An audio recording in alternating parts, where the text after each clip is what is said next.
sequência à nossa disciplina de Direitos Humanos, vamos falar hoje sobre o sistema de proteção dos direitos humanos. Quais são os sistemas que existem e de qual forma se dá esta proteção, beleza? Então, o sistema de proteção internacional, nós vamos aí ter proteção em 3 níveis.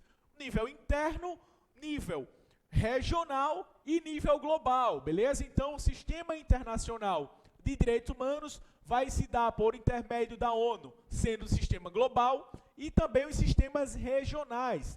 Esses sistemas regionais estão subdivididos em 3 sistemas. Sistema Europeu dos Direitos Humanos, Organização dos Estados Americanos, a famosa OEA, ao qual o Brasil está vinculado, e a Organização da Unidade Africana. Então, o sistema regional vai ser concebido aí através de 3 sistemas. Sistema europeu, americano e africano, beleza? Então vamos lá. O Brasil, como é que se enquadra esse sistema de proteção? Nós estamos em 3 sistemas. O nosso sistema interno, que busca as garantias de proteção dos direitos humanos no âmbito do nosso país. Estamos vinculados também à OEA, o Sistema Americano de Proteção dos Direitos Humanos e o Sistema Global de Proteção dos Direitos Humanos, que é através da ONU. Então, portanto, no plano internacional geral, a criação da ONU deu origem ao Sistema Global de Direitos Humanos. Já no plano internacional local, os países geograficamente próximos e com características sociais, econômicas e culturais semelhantes, uniram-se na defesa dos direitos humanos, dando origem aos denominados sistemas regionais de direitos humanos. Em virtude aí da proximidade desses sistemas, dos países, melhor dizendo, que compõem cada sistema, vão aí haver discussões peculiares, pois nós sabemos que no âmbito de cada país, de cada região ali, existem ideias diferentes em virtude da cultura, de aspectos externos aí a cada país. Então, portanto, é justamente a unificação nesses sistemas regionais que vão garantir uma amplitude de direitos que estão próximos ali em cada país, tá? Em virtude justamente da semelhança cultural que existe entre eles. Então, aí se dá os sistemas regionais. E esses sistemas, eles estão interrelacionados. Então, quer dizer o quê? Que não vai haver uma hierarquia necessariamente entre esses sistemas. Existem 3 sistemas ao qual o Brasil está vinculado, justamente para dar uma máxima efetividade à garantia dos direitos humanos. Significa o quê? Que os direitos são tão importantes que precisam ser garantidos de alguma forma, seja ele no âmbito interno, no âmbito regional ou até mesmo no âmbito global, beleza? Então vai haver aí uma interrelacionalidade entre cada sistema, o interrelacionamento. Então, para dar o quê? A máxima efetividade nos sistemas de proteção, a relação de complementariedade entre sistemas para a integral proteção aos direitos humanos e a aplicação da norma mais favorável à vítima de violação ao direito humano, quando tutelado por 2 ou mais sistemas. Então, isso significa dizer que, caso ocorra um conflito, e vai se aplicar, então, a norma mais benéfica. Digamos que um determinado direito é aplicado no âmbito de cada sistema. Qual é aquele que vai ser aplicado àquele que for vítima, por exemplo, de uma violação de direitos humanos? Aplica-se o sistema mais favorável à vítima. Portanto, ainda que seja o sistema regional, interno ou global, não importa, porque não há uma relação aqui de hierarquia, há uma relação de complementariedade. Cada sistema busca dar máxima efetividade aos direitos humanos. Portanto, aplica-se a norma mais favorável à vítima de violação de direitos humanos, beleza? Então, quem tem seu direito violado, tem também o direito aplicado com a norma mais favorável.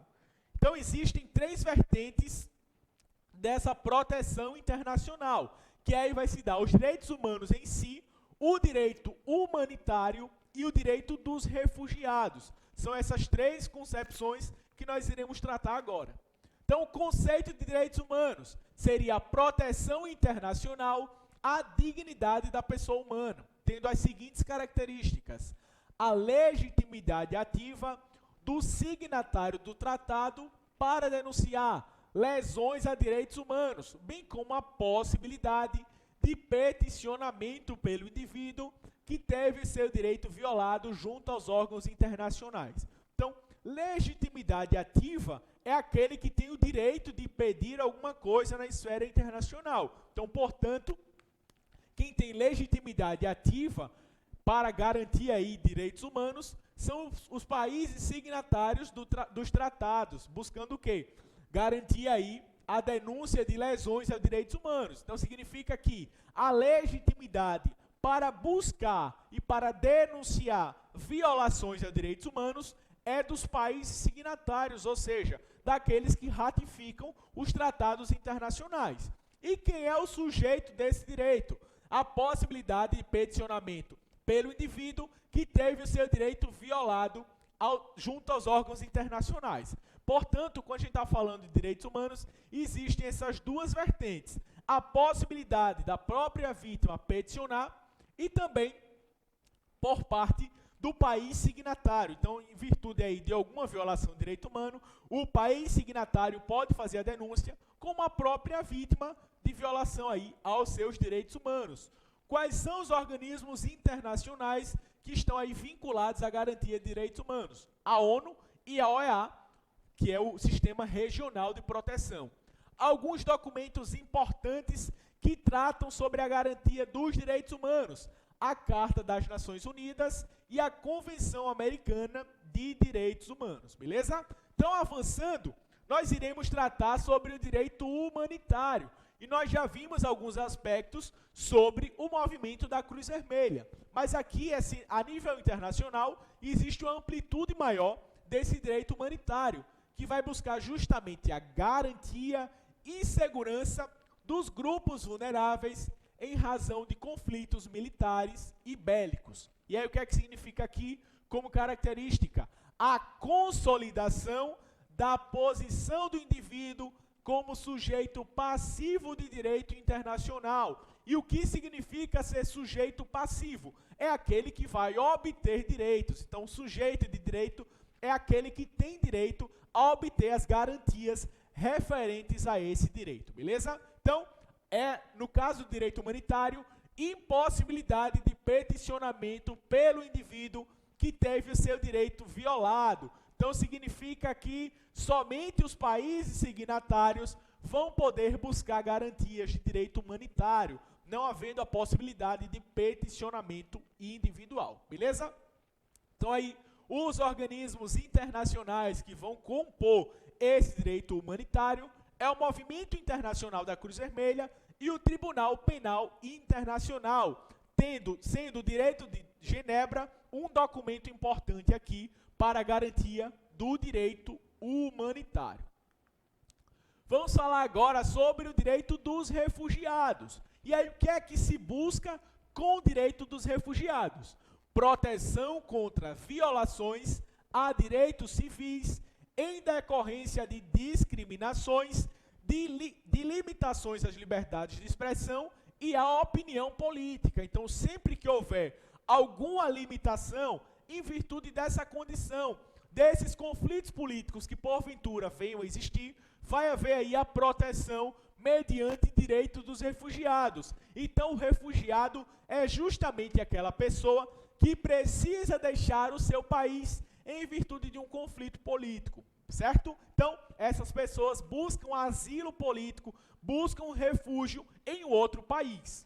Então, o marco histórico é justamente o pós-Segunda Guerra, quando houve a necessidade de repatriamento das vítimas de conflitos bélicos. As pessoas que estavam envolvidas ali na guerra precisavam voltar para os seus países. E a depender da situação ao qual elas estavam enquadradas, em decorrência dos conflitos políticos, havia aí um questionamento sobre como se daria esse retorno aos países, beleza? E é por isso que surgiu o Estatuto dos Refugiados em 1951, dando aí garantia aos refugiados, às pessoas que porventura sejam vítimas de conflitos políticos no âmbito de seus países.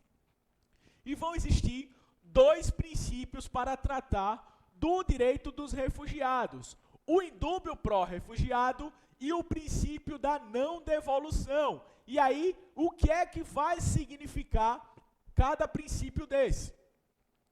No caso do indúbio pró-refugiado, é uma presunção de que o indivíduo que busca asilo político é um refugiado. Então, significa o quê? Uma presunção relativa que obriga, desde logo, a conferir proteção ao refugiado para ulterior averiguação da situação da pessoa. Ou seja, primeiro se presume que se trata de um refugiado, posteriormente vai se buscar verificar se existem realmente os requisitos para esse refúgio, beleza? Então cria-se aqui uma presunção de que se a pessoa pede asilo é porque ela sofreu violação dos seus direitos, beleza? Então se houve aí essa violação, o país ele recebe o refugiado justamente para trazer segurança a esse indivíduo que teve direitos humanos violados ou que está na possibilidade de ter seu direito violado. Não é necessariamente o indivíduo que já tem o direito violado. Se ele percebe que, em virtude da sua condição, da sua opinião política, ele vai ter algum direito violado, já pode inicialmente, ainda que não tenha ocorrido a violação, buscar a garantia e a proteção desses direitos humanos, beleza? Então, vai garantir aí, tanto para aquele que já teve direito humano violado, quanto aquele que percebe que vai haver violação dos seus direitos humanos em virtude da sua posição política, certo? E aí, em decorrência dessa presunção, temos também o princípio da não devolução. E o que é que vai dizer o princípio da não devolução? Que a partir do momento que o indivíduo ele é considerado um refugiado, o país que o recebe não pode devolver esse indivíduo para a situação de conflito ao qual fez com que ele chegasse no país, tá? Então, não se pode devolver, é o princípio da não devolução, que impede justamente que o país devolva o indivíduo para a situação de conflito. Nenhum dos estados deve expulsar pessoa para o território em que sua vida ou liberdade se encontrem ameaçadas em decorrência de etnia, religião, nacionalidade, grupo social ou de opinião política. Então, pelo princípio da não devolução, esses indivíduos, os refugiados, não podem ser expulsos de seus países, beleza? Mas cuidado da diferença entre refugiado e imigrante. O refugiado não está buscando melhores condições de vida, simplesmente. Ele está fugindo de violações aos seus direitos. Então é por isso que esse indivíduo não pode ser expulso do país, tá? Não pode aí ser devolvido para a situação de conflito ao qual ele estava enquadrado, certo? Então, vamos ver agora como que a CESP cobrou sobre esse aspecto de direito humanitário nas últimas provas. O direito internacional humanitário é o conjunto das normas internacionais destinadas a resolver problemas causados diretamente por conflitos armados, com o propósito de salvaguardar os direitos de pessoas que não participem de hostilidade e mitigar, ou seja, reduzir, na medida do possível, seus sofrimentos, restringindo-se aos meios e métodos de guerra. E aí, certo ou errado? Questão certa, beleza? Está correto. E aí você pode me perguntar, mas não são apenas os indivíduos que estão envolvidos diretamente no conflito armado. É possível garantir direito humanitário tanto para civis quanto para militares, estejam eles envolvidos diretamente ou indiretamente no conflito armado. Correto, tá? Não há erro em relação a isso. Mas a banca, em momento algum, estabeleceu que se tratavam de direito apenas das pessoas que não participem da hostilidade, ou seja, os civis que não estejam envolvidos na guerra, beleza? Então, como para a CESP, questão incompleta não é questão incorreta, a questão está certa, beleza? Então, questão aqui da banca CESP, gabarito correto. Vamos lá. Vamos resolver mais questões. O direito internacional humanitário não pode ser suspenso ou derrogado, diferentemente do direito internacional dos direitos humanos. Em relação a este último, ou seja, o direito internacional dos direitos humanos, admite-se, em caso de estado de sítio, a suspensão de determinados direitos, salvo aqueles insuscetíveis de suspensão ou de derrogação, como o direito a um julgamento justo e imparcial. E aí, questão correta, beleza? Então, trata-se realmente aí de uma garantia estabelecida pelo direito individual, ou melhor dizendo, o direito internacional dos direitos humanos, tá? Já os direitos humanitários não podem ser suspensos. E sobre esses aspectos de suspensão, nós iremos tratar mais na frente, quando falarmos do Pacto de São José da Costa Rica, que vai trazer alguns direitos que podem ser suspensos e aqueles que de forma alguma vão ser suspensos, beleza? Então, a gente encerra esse bloco e retoma para tratar especificamente sobre o Pacto de São José da Costa Rica.